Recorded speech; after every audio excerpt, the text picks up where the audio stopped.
So today is a little quick video on the Dometic Fridge fan that I installed. Being in Arizona and the high heat, we were noticing some challenges with our refrigerator cooling down to recommended temperatures. So I picked up a couple little computer fans off of eBay. I'll show you the link to that in a minute so you can see what I ordered.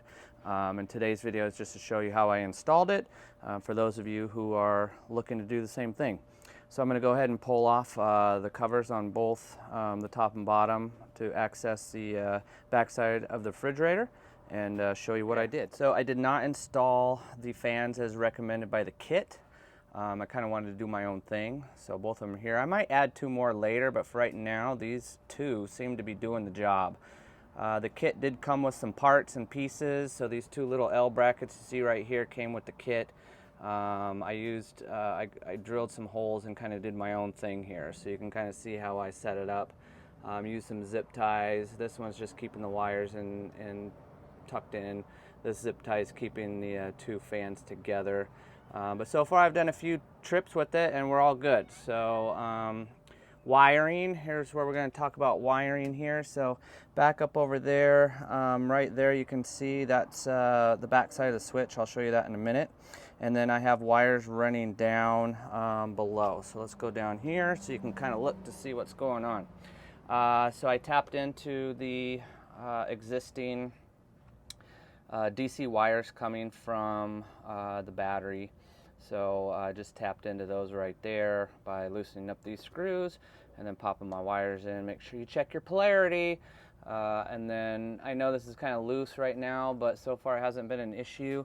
That wire just goes straight up to the top where you saw before. It comes out right here.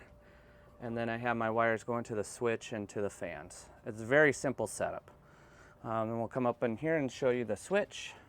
Here's my switch right here that I got off of Amazon. I'll put the link to that in the video as well. I chose to use the switch instead of the thermostat. It has an automatic on-off thermostat, and I didn't trust that, didn't want to use it. I know when I need to turn it on and off. When we're traveling, I leave it off. But when we get to camp in the middle of the day, I turn it on and typically turn it off at nighttime, and it definitely helps. So that's a little setup with the fridge fan.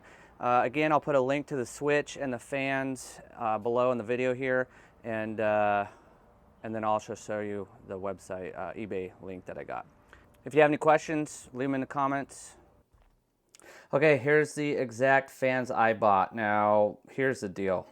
These computer fans you can get on eBay or Amazon for $5–10 bucks.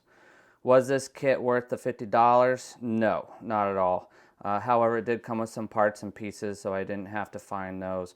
If I were to do it all over again, I would just buy a couple of computer fans and build the brackets and everything myself. So long story short, no, it's not worth the 50 bucks. But if you want everything in one kit with all the stuff that comes with it, then you know it's all together in one deal though. Totally, probably I would say about $25 more than what it would cost to part this out yourself. But it does come with the thermostat switch, so that's kind of cool. I just decided I didn't want to use it because I didn't trust it. So link is below for this, and if you have any questions, let me know.